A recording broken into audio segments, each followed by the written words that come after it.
Can you guys see my screen?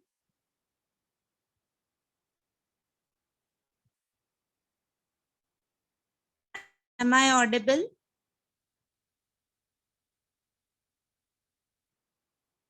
Hello.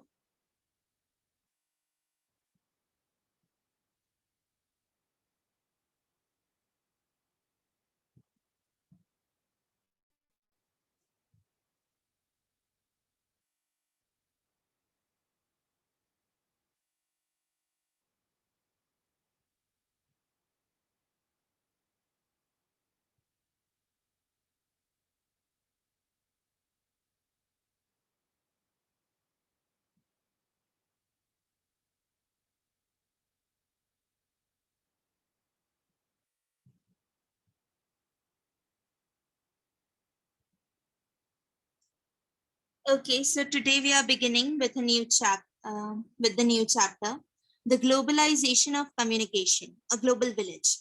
So this is a very short chapter, and it is a very discussion heavy chapter. So I would like it if you guys could participate a little bit. So what does the word globalization mean, right? Globalization of communication. So what do we mean when we say globalization? Can anyone answer?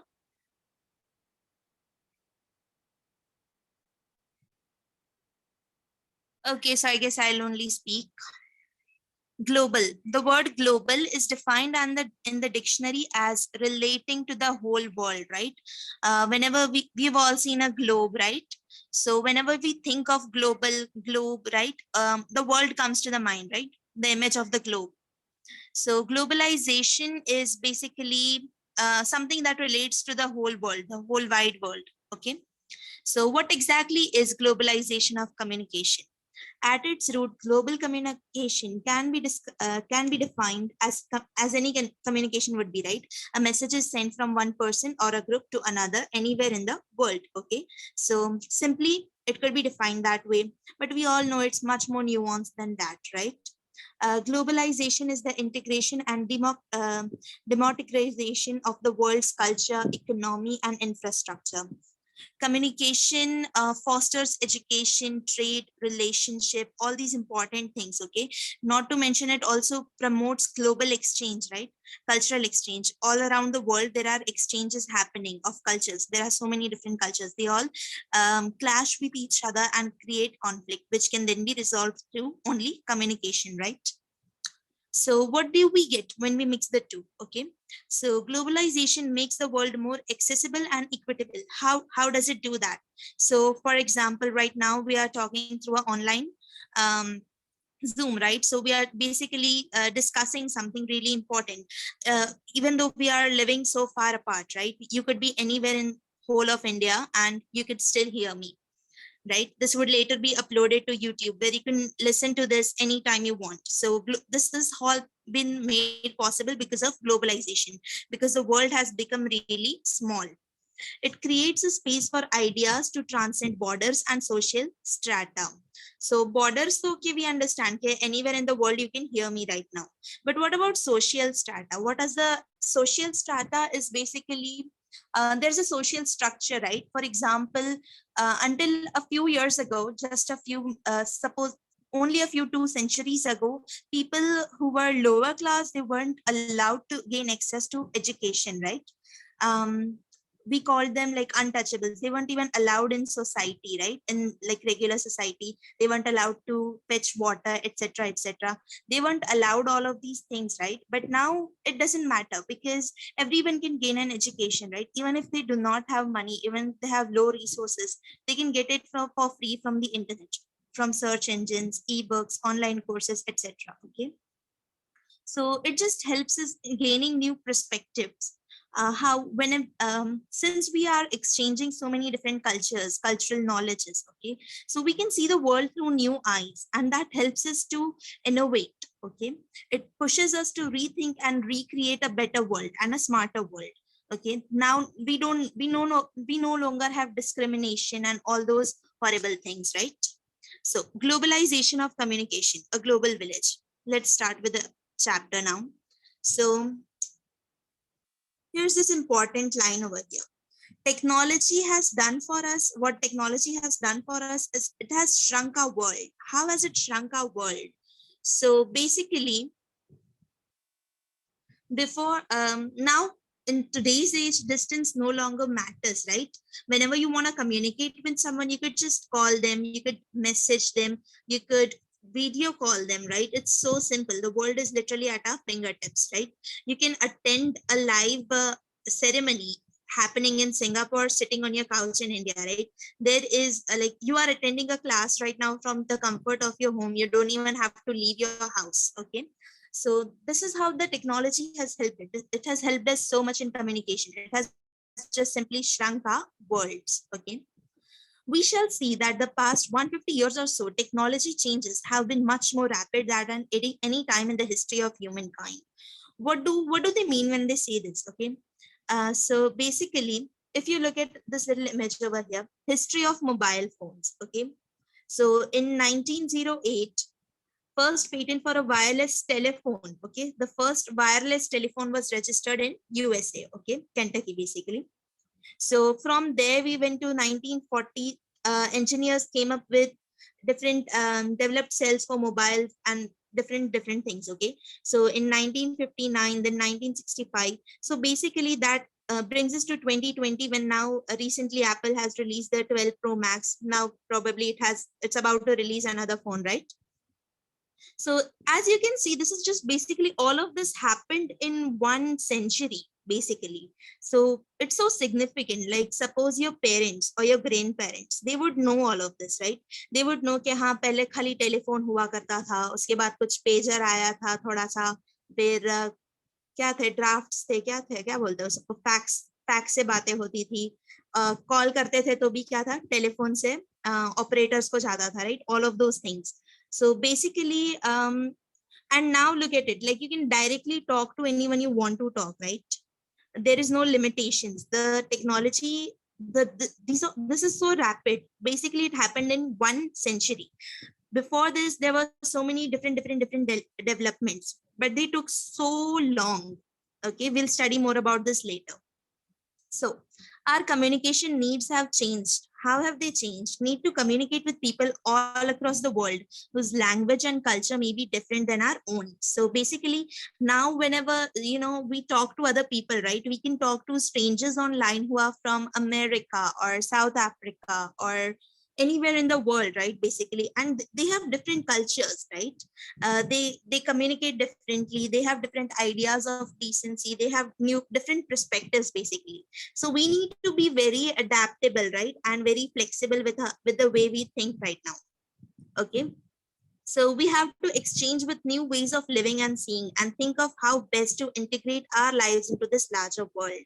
We have to extend our central nervous system itself in a global embrace, abolishing both space and time as far as our planet is concerned. Okay, so all of this was in Understanding Media by Marshall McLuhan. Okay, remember this name, it pops up a lot during the whole of this chapter. Marshall, So here it is. Marshall McLuhan. Okay. So this is, he says all of this in his book. Okay. So we all remember, right? This Nokia phone over here. You might remember this from your childhood, right? Your parents might own this and you might be begging them to play the snake games or the dot-to-dot games in the phone, right? So basically, and now we've got smartphones. Every single person in the house has a smartphone. Whereas before there were only one single phone. Suppose your parents had that or your grandparents had that, right? So all of this technology has developed so much, right? In the past century. So a global village, okay? So this term was also coined by this person who's about whom we read, right? Marshall McLuhan. So he was a Canadian and a professor of English literature and a communication theorist as well as a philosopher. Okay, so he was one of the most celebrated teachers of that time. Okay, so he basically says that our world is now interconnected by the instantaneous flow of information between any 2 points on the globe, however distant or remote. Events in one part of the world can be experienced from other parts as they happen in real time. So our world experience has the immediacy of a life in a village, except that our village is now the entire world. So what does he mean when he says village? Okay. So if any of you have ever lived in a village or know of a village, so basically in village, communication is like very fast. Any rumors, anything happens now, if it's like the whole of the village knows at the same time. Okay. Basically what happens is, suppose कोई ने कुछ हुआ कोई के साथ, ठीक है, and they will tell to one person, and that one person will tell to another person. They are very concerned about what's happening with their neighbors, what's going on in this person's house, what's happening. Okay. So they are very concerned about all of these things. And basically, once you start a rumor, it's very easy to start rumors, talk, anything in a village. Why? Because it's like communication just spreads very rapidly in a village. Okay. So, and now what technology has done for us is that it has shrunk the whole world into a village. Why? Because now anything happens in France, we know about it, if not at the instant second that it happens, then at least in the next hour or the next day. By the next day, you could spread that information in the whole of the world to every single person on the planet, right? We could spread that information. Even if you live in a place with low connectivity, at least everyone has a little bit of connectivity at any particular time in the day, right? Even if you live in the most remotest of villages, right, you can still be a part of the whole wide world. Okay. So the world has been shrunk into a small little village now. Okay. So now anything happens, it would spread like wildfire throughout the whole world. Okay. So that's what he's basically saying when he says a global village. Okay. So these are some of the examples they've given. Have you ever watched a cricket match or a football game that was happening in some other part of the world, such as Australia, Germany, or the West Indies, live on television? So, you know, now we watch cricket, football games, any games, okay, any matches, right? We watch them live, right, on the television. And for not even just that, there are YouTube lives where you can just watch a person living their daily life, right? It's so much fun. Like the technology has basically shrunk the whole world into a small village. So an arduous journey just over 100 years ago. So would anyone like to read this part for me? You only have to read the highlighted portions. Would anyone like to read?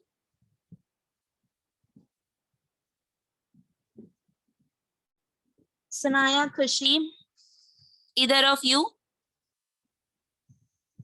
Which one? The yellow one? Yes, the highlighted portion. Yeah. Thank you. For many of you, it may be difficult to imagine a time when Plato took 3 weeks to travel from India to Britain by sea. If we go back to the 19th century, we find that 3 weeks, 21 days were once required for a journey from Trichinopoly.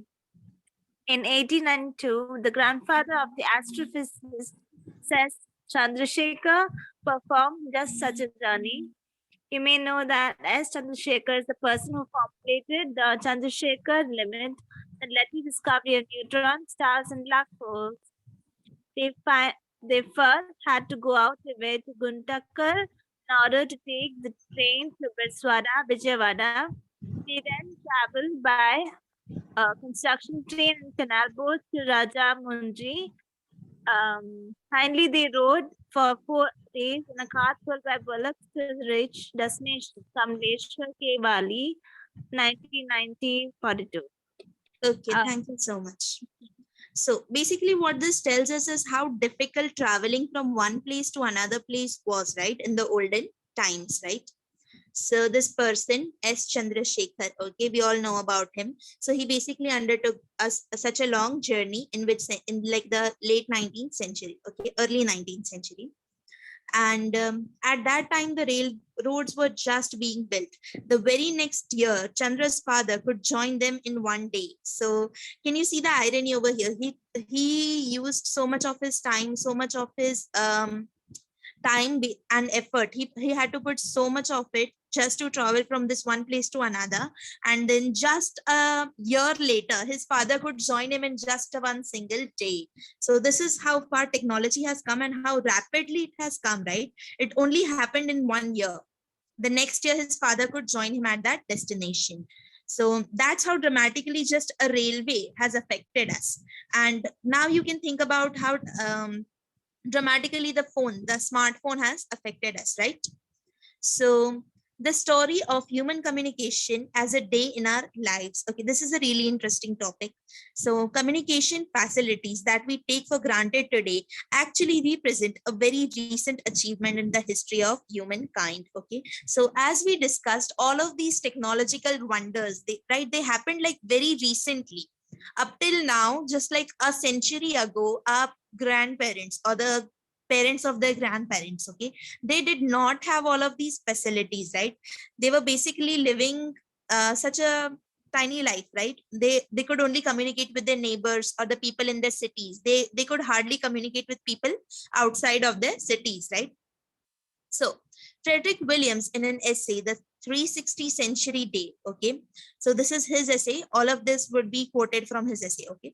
Let us suppose that the cultural history of human beings begins around 360 centuries ago. So, okay, he's saying that we can assume that the human beings started the cultural history of human beings, okay, the history of human beings started 360 centuries ago.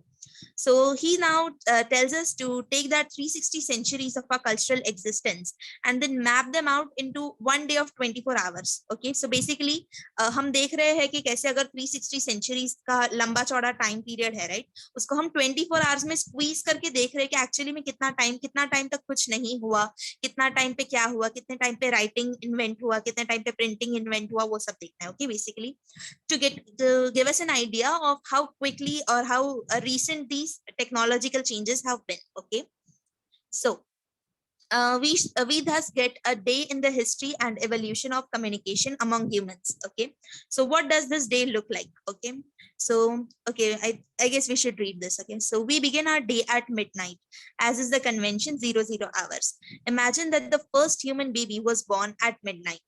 From the beginning, at midnight, we have language in the form of speech. Okay, so we already had language when we were born. Why we had it like oral language, the language which we speak, right?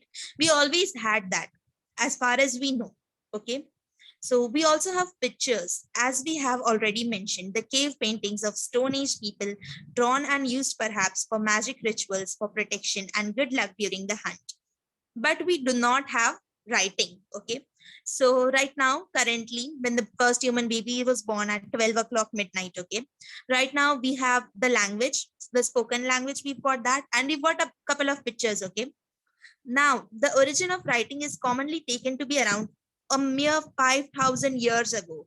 So the whole of the century, right, the 360 centuries, and the writing was invented only 5,000 years ago. Can you imagine? So the journey from speech to writing takes 31,000 years or 310 centuries, from 360 centuries ago to 50 centuries ago. Okay, so how long, like we spent 310 centuries not being able to write. Okay, and 50 centuries ago, that was the first time that writing came into existence. In terms of our communications day of 24 hours, it takes 20 hours and 40 minutes. Okay, so the first human baby is now 20 hours and 40 minutes old, and it is late evening on the first day of its life. Okay, so we've got a handy little table over here. Okay, so the new day starts 12 a.m. midnight. Okay, Homo sapiens were born, they only knew speaking language. Okay, then at 8 a.m., so after 8 hours, cave paintings were evolved, right? अब वो लोग हम paintings भी कर सकते हैं, अब हमारे पास पिक्चर्स भी आ गए, पहले सिर्फ लैंग्वेज था, अब पिक्चर्स भी आ गए. फिर उसके बाद 12 बजे, ठीक है, after 4 more hours, this is like the whole century we are talking about, right? The whole day. So कुछ भी नहीं हुआ, अभी तक हमने कुछ भी नया नहीं सीखा. फिर उसके बाद 6 बजे, अभी तक कुछ भी नहीं सीखा. फिर फाइनली वापस से 8 बजे, right? So how much 12 plus 8, 20 hours, right? 20 hours के बाद we finally know writing now, a little bit of writing. Okay, just the baby footsteps of writing. Okay, so this table was adapted from Williams 1982 to 55. Okay, so what is the next leap forward in communication? Okay, so what happened after writing? So after writing, the next big thing was printing. Okay, and the printing changed the whole world. It shook the whole world. Okay, we'll learn more about that. Okay, so this happens in 600 CE in China, but in the 1453 CE in the Western world with the Gutenberg Bible. Now let's look at our clock. It is already nearing midnight again, right? It's almost near to midnight. It's 11:38. So पूरा दिन हमने waste कर दिया, right? Almost खाली pictures बनाए हैं और अभी तक क्या किया है? हमने सिर्फ पिक्चर्स बनाए हैं और अभी रिसेंटली थोड़ा 2-4 घंटे पहले राइटिंग चालू किया, right? And then now it's almost nearing midnight, पूरा दिन खत्म होने आया है, and now we are finally doing what? Printing. Okay, after that, after a few minutes printing आ गया ना, उसके after just a few minutes we get telegraph, okay, at 11:53. And for the first time, as McLuhan points out, a message can travel faster than the messenger. Okay, so ये जो McLuhan की जो हमने आगे statements पढ़े ना, it was just about the telegraph. Imagine what he would say today, right? Today, so we can just click a message and it's instantly to the person we want to send it to, right? Telegraph ko bhi it took some time, right? So he was basically saying that a message can travel faster than the messenger, right? The person who wants to send the message, I can't, even if I run, even if I take a train, whatever I do, I won't reach you before my message does. I can easily send you a message. It would be like so quick, okay? And then the last 5 minutes of the day, दिन के आखिरी 5 minute में, it explodes with new communication technologies which are on acceleration curve of communication inventions. So दिन के last खाली 5 minute में what happened? The telephone, the commercial radio, the sound motion pictures, prototype electronic computer, geography, color television, first commercial satellite. Okay, and after this also so many things have happened, right? This book is a little bit outdated now, right? Doesn't it feel like that? Because now we are living in the 2020, right? 2020 mein Apple has just released its new smartphones, right? Smartphones bhi aa gaye ab hamare paas, right? So the greatest growth in communication technologies has been in our lifetimes, and it is still accelerating, right? Abhi tak jo hua hai, it's just happened in our lifetime. It's just happened in the past century. Isn't it so astonishing? Okay, and it's still accelerating. It's possible that the smartphones, right, the technology we have today, after a couple of more decades, people would laugh at this. They would be like, oh my gosh, we used to think that this was such great technology, right? And now we've got so many more advanced things. This is in remarkable contrast to approximately 180 lifetimes which separate the invention of writing from the invention of printing in our communications history. Okay. So Frederick Williams was writing in 1982. Okay, all of this he wrote. This was from his essay, right? Frederick Williams. So he wrote all of this in 1982. Okay, so just imagine what he would say today, right? His list of inventions perhaps looks old to you already, right? It already does look old, right? We are like color television. उसमें क्या बड़ी बात है? वो तो कब से आ गया? नहीं? Today we can watch television. We can watch so many different television. We don't even need cable. We can take our television with us everywhere, right? We can we do take it with us everywhere, right? So why do we say there has been a communications explosion? I think this must be super clear to you all right now, right? दिन के आखिरी 5 minute में, if we take the whole of the human cultural that and put it into a day, only the last 5 minutes, right? It's like an explosion. In the last 5 minutes, communication technology has grown so much. Okay, it's really a wonder. Okay, so all of these, the highlighted topics here are important. They could be asked in examinations, right? Okay, explain this phenomenon, explain these terms. Okay, so the message travels faster than the messenger and the communication explosion. So all of these are important, and hopefully you could answer any questions about that, right? It was pretty simple topic. Now let's move on to communication and social change. So what is social change? Does anyone know what is social change?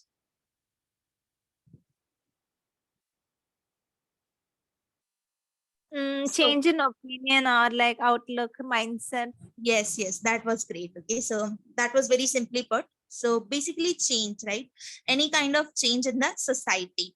Okay, so communication theorists maintain that period of human social change correlate with changes in communication technologies. Okay, so they maintain that whenever there is a change, a shift in technology, in the way we communicate with each other, communication technology में जब भी change आता है ना, तो society में भी change आता है. Okay, we'll look more into this. Okay, so changes in communications occur very rapidly within a single lifetime. Okay, एक बार ये start होता है and then it continues, right? अभी like suppose it's only been a couple of like the last century, it started off with the idea of a prototype, right? As I showed you in that picture of a wireless telephone, and then it escalated so fast. Like right now we have smartphones, we do not need any wires, right? Except like for charging. We've even got AirPods now, right? So, and Apple watches, right? All of these are so many new technologies, right? So yeah, such communication changes have brought about social changes that seem to fundamentally alter the kinds of learning that our brains must adapt to. Okay, so what do you think about this? Do our brains have to adapt when a new communication technology comes into existence? Of course we do, right? Like we generally know that sometimes like the grandparents, they find it very difficult to adapt, right? Unless they are very like some of them are some of the grandparents are like very smart and very adaptable, right? They are so flexible and so open minded, they can quickly even grasp the new technologies better than this generation. Some of them are okay, but others, they would like struggle to know and to grasp what this means. How are these people just communicating, right?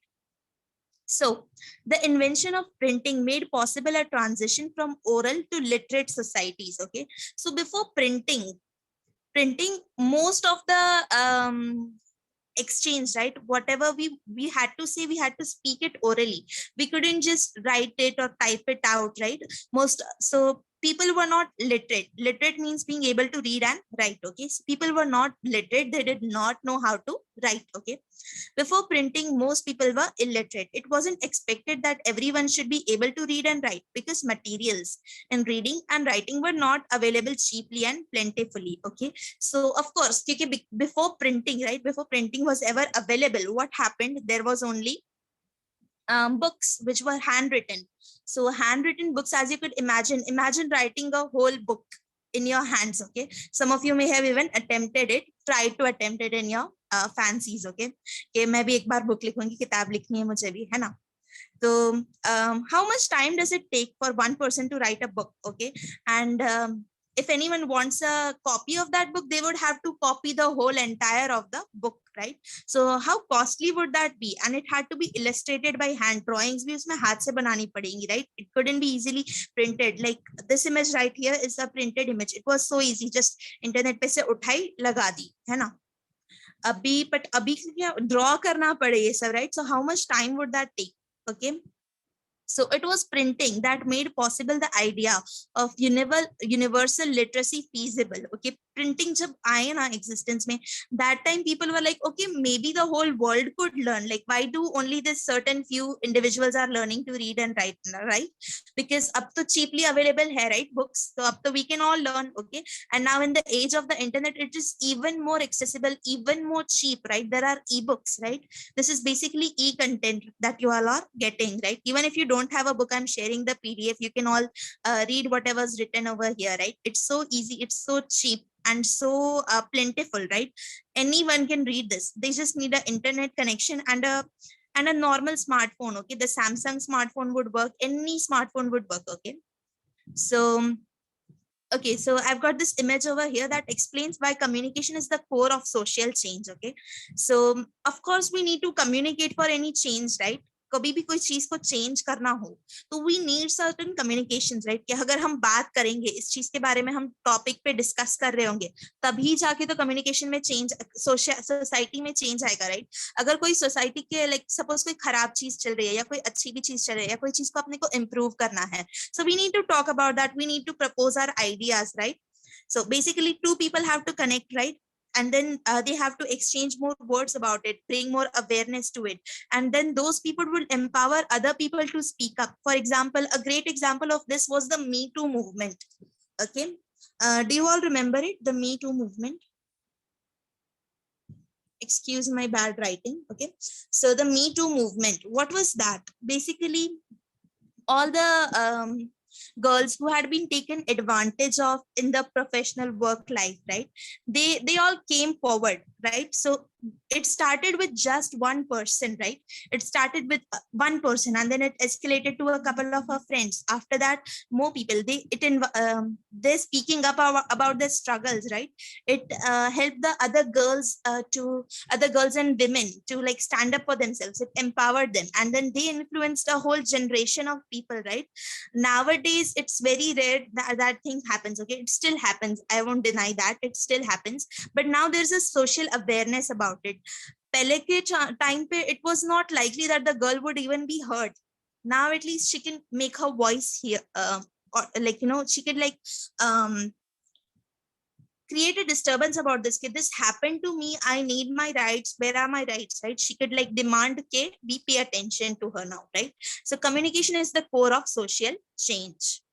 So moving forward with this, when the transmission of knowledge was oral, right? जब हम खाली बात करके अपने knowledge को आगे बढ़ा सकते थे. The idea of distance education was unimaginable, right? Of course it was, क्योंकि तब के time पे you can hardly send books, right? You can't even share books.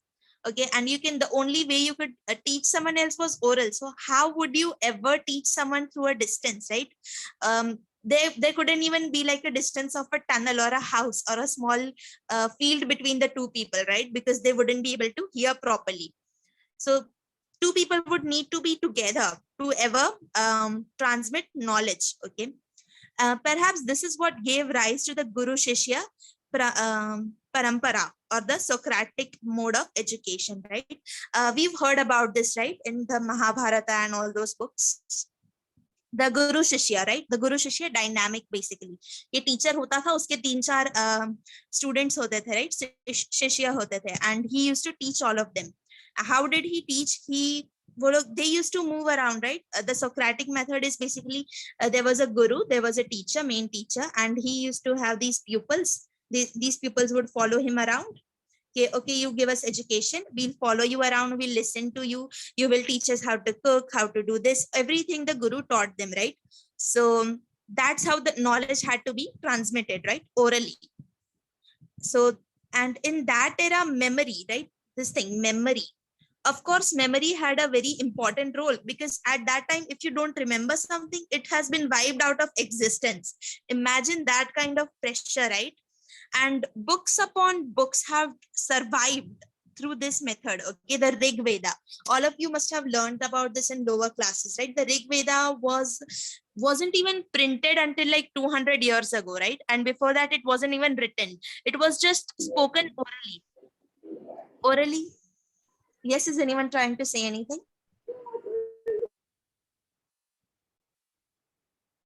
Does anyone want to contribute? I'll be glad of it. No? Okay, I guess that was a mistake. So back to what I was saying. Okay, so memory was, when education and communication was primarily oral, there was a great emphasis on memory and speech skills, right? The way you are speaking, right? You need to be able to speak to teach to other people, right? And you should have a really great memory to remember all of these different books, right? Memory was a technology that preserved information and passed it on from generation to generation in the absence of books, audios, or video cassettes. Okay, जब हमारे पास ये सब चीजें नहीं थी, right? Books भी नहीं थे, कि you can't even write it all down. You just have to make sure to your generation, the next generation, your son, your daughters, they all know all of this information, all of this memory, all of this experience you have. The experience of a lifetime you have to instill in your daughters or sons, right? The next generation. So both a grammar of Sanskrit by Panini and a dictionary of Sanskrit, the Amara Kosha, have been preserved in this way for generations by memorization. Okay, so both of these Sanskrit, the grammar of Sanskrit and this dictionary Amara Kosha. Okay, so they basically had to memorize a dictionary of Sanskrit. They had to memorize what each and every single word meant. Can you imagine even learning like the whole just imagine learning the whole of English dictionary, how difficult and monumentous task it would be. And generations upon generation memorize this to keep it preserved. This was sacred knowledge, right? So certainly the kind of globalizations that we are witnessing today would not be possible without the electronic communication technologies, right? Of course, they wouldn't be, right? If we didn't have telephones, if we didn't have phones, if we, right, we needed all of those things. And that have been discovered just in the last half century or so. Imagine that you lived over 100 years ago, before the invention of the aeroplane, in a time when telephones were still few and far between and not very efficient, right? Those telephones weren't even efficient. There would be so much static, there would be so much waiting you'd have to do to even talk, right? If you sailed away, as some of your countrymen and women did, to a country in South Pacific or Africa or Southeast Asia, right? If you traveled, you would lose touch with the world and the people you had left behind, right? Now you can no longer, suppose you will leave your parents and go to another country. So the whole time you have no communication with your mom and your dad and your brother, right? You don't have any communication with your friends from the old place where you were living, right? You just simply won't have any communication. They would also have no communication. They wouldn't even know if you died, right? If you died on your way, if you reached there, what happened with you, okay? They wouldn't know. Today, however, we have people on different continents who keep in touch by chatting on the internet, which is equipped with a webcam or camera, and these people from virtual communities. So it's like so different. Just imagine a totally different world where you couldn't even talk to your parents. You couldn't even send a message. These virtual communities exist for not only personal or familial reasons, a son or daughter keeping in touch with parents, spouses, keeping in touch with each other, etc., etc. It's not even just for familiar and personal reasons, right? It could be for business reasons as well, right? And we are all aware, right? There are so many like chains of restaurants, right? Suppose McDonald's. So we didn't have McDonald's like so many, like McDonald was introduced in America or something, right? So it branched out globally, right? There are so many branches, so they have to communicate. Different companies like Apple, all of these companies, right? All of these big brands, they have to communicate, right? Through the local branches, right? Ahmedabad wali branch ko uske main head pe report karna padta hai, wo wala reports, okay? So all of that, okay? The information technology industry has opened up an entire new line of work in our times, made possible by the instantaneous communication links between continents via computer and satellite, okay? So as David Gredall tells us in his Future of English book, cost has been traditionally a major barrier to long distance calls, right? Okay, if you want to, even like even when the communication was possible, it was very costly, right? It was very expensive. You couldn't just have hour long calls. Like right now we are almost having it for free, right? Internet, how costly is internet, right?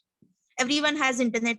If you have a Wi-Fi, it becomes even less costly. There are free Wi-Fi's available right now, right? In MacD's and Starbucks and all of those places, we've got free Wi-Fi's right now, okay? But the cost of communication was lowered dramatically after the internet, right? The first transatlantic telephone cable laid in 1956 allowed 36 simultaneous conversations, okay? So 36 simultaneous conversations may sound like nothing to you right now, but that was a big deal in 1956, okay? The latest undersea fabric optic link is capable of carrying 600,000, okay? Telecommunication technology has therefore moved towards a communication network in the shape of the internet, where a personal computer connects directly with another personal computer instead of going through a hierarchy of gatekeepers. Okay, so what are these gatekeepers? So if you remember, I was talking a little bit about this. So basically, if you ask your parents or grandparents, they will tell you, okay, if you want to call someone, even in India, even if they live in another state, now you have to call the operator of your state and then tell them what message you wish to be communicated, and then that operator will call the operator of the different state, okay? कि अच्छा भाई आपको सिक्किम में पहुंचाना है आपका message, अच्छा बताओ। फिर सिक्किम वाले को अपना मैसेज बताएगा, फिर वो सिक्किम वाला वो नंबर पे कॉल करेगा और उसको बताएगा आपका message. So many other people would have to be these would be called the mediators, right? they would be the link between you and the person you wanted to speak to. So like how difficult would that be? You wouldn't even be able to communicate, like long messages to dur ki baat hai, you couldn't even communicate anything personal, right? Okay, like of course there would be so many barriers to it, right? This shift towards a communication network rather than a hierarchy allows dispersed communities to emerge based on shared interests such as hobbies, gardening, exotic fish, etc., criminality, terrorism, pornography, or support. Okay, so all of these different things are possible today, right? There are so many different if you have a particular hobby, you can always find people with same interests as you on the internet. There are so many communities, right? For gamers, for people who want to study more, for people who like maths, for people who love reading. Okay, so there are so many different communities like booktube and all those, right? So right, so diasporic cultural and linguistic groups can share concerns, ideas and decisions making as never before, right? पहले के जैसे like कभी भी अपनी पूरी जिंदगी में ऐसा नहीं हुआ था जो अभी हो रहा है, like जिंदगी I mean the whole of the human life cycle, right? अभी तक it has never been possible for us to share so many ideas and concerns and decisions, right? The word diaspora means a spreading of people from nation or a culture. Diasporic is its adjectival form. We often hear of the diaspora of Indians in Britain, Fiji, etc., who form a market for Hindu films. With the internet, there can be communities that are spread out but linked by a specific common interest, such as a language or a hobby. Okay, so this is basically talking about the same thing, right? So that we can be connected through just one shared interest and a internet, right? We could be connected with just these two things. Okay, so find someone or some people in your neighborhood who is or are more than 60 years old. Ask them which of these technologies they use and whether they find it easy or difficult to use. Okay, so okay, why I highlighted this portion of the activity was that you know that we have to adapt, right? So basically your grandparents, maybe if they are 60 years old, right, it would be hard for them to like adapt to this new technology, right? Some of them may be like really smart about it and they would adapt very quickly to the new technologies, right? But others would struggle. Okay, so language and the new technologies. Coming to writing, today the short messaging service SMS, right, is reshaping written English. Okay, how is it reshaping? Because of the time and space requirements, right? Okay, this is a little talking about a little bit earlier, right? When we sent SMS via text, right, it charges you like 1 rupee or something, right? So whenever we are sending an SMS, we need to be very concerned. Like what we need to be judicial, right, with our words, what we are exchanging, right? So the medium always shapes the message, right? कि अगर मैं SMS में बात करी तो मैं बहुत short language use करूंगी, ज्यादा लंबी चौड़ी बातें नहीं करूंगी, right? So the semantic languages left out vowels in their writing. So the semantic languages are basically के है ना, primitive time पे जब technology नहीं थी ना, तब paper, stylus, pens, जो भी जिससे they used to write now, they were all also very costly. Okay, so they also had to be very judicial with what they wrote. Okay, so they are basically talking about them. So these languages, they left out vowels in their writing because they were predictable from the context. Okay, so now SMS also uses that, right? So they have given an example over here: PLS for please, BK for back, SND for send, right? So what are we doing over here? We are eliminating these vowels, A, E, I, O, U, right? We are eliminating all of these, right? Please में ES, EAS, okay, ये सारे S रखेंगे, EA और E or A, basically these two we will eliminate, so that why it becomes very short and easy, right? because SND पढ़ेंगे तो अपना brain भी our brain would be like उसको context से पता चल जाएगा send करने को बोल रहा है कुछ, right? So this example shows us that basically we are reverting back to what we used to do before, like when the technology was not great, right? And we used to write everything, so tabhi bhi cost bahut tha, so we had to do that. Okay, and then cost became easy, like printing came into existence, so now the whole community could learn together. Okay, so please stand back immediately. We could just simply, you don't even have to think about it, your brain just immediately told you this was what it meant, right? Even though the words are not used, please send back immediately. Okay, So before the invention of the alphabet, there was a stage of writing called rebus writing. Okay, so what was this rebus writing? Rebus writing made use of homophony. Homophony, what is that?